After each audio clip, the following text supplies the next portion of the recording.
I've gotten to a point where I think I've been able to incorporate a lot of what I understand about interaction, not only in theory, but in terms of my practice.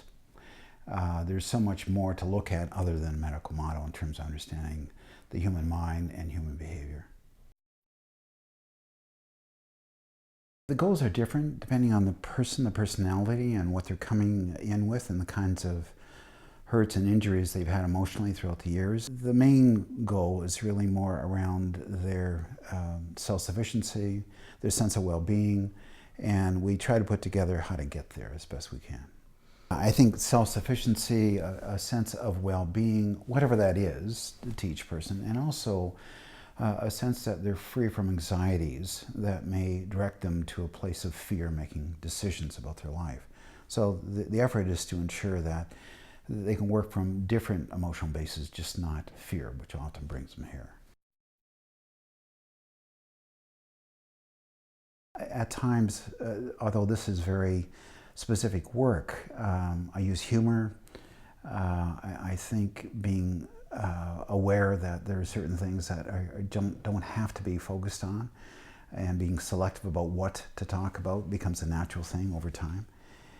I'm not so much always interested in the story. I'm interested more in the emotions around certain issues that come up, and I'll want to inquire about that, and they will as well.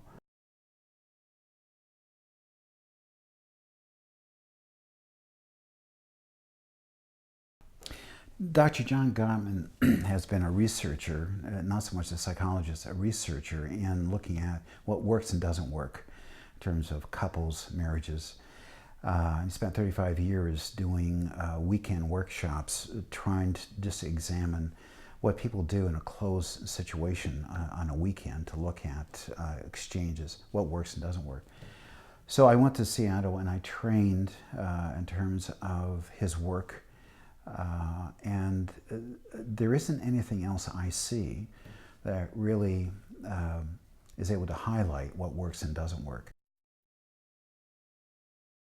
Couples usually come to me at the end of the child rearing process. I don't know how else to put it. Child rearing, they're gone, and they have to face each other. Or they come more typically when one has an affair, and what to do with it, how to, can they in fact work out trust issues. They come to me when the relationship really is boring. And like Woody Allen and Annie Hall, when he describes a marriage, it's like a shark. When it stops moving, it dies. Yeah, I keep it moving, and I look at ways to keep it not only fresh, but to keep energy and a sense of genuine interest in each other.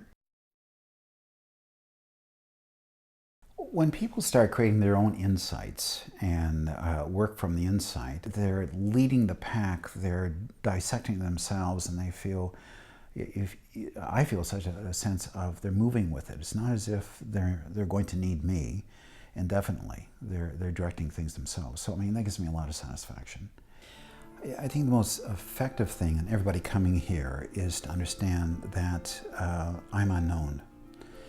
And they're walking into a situation where they will either test me out.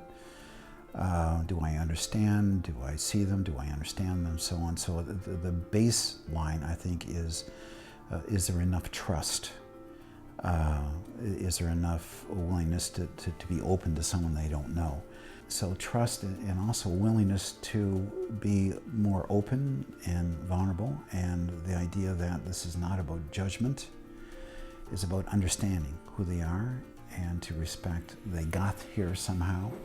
So I want to respect and honor that, but I also want to add a dimension to them, and that is if they can trust me, then they can move someplace.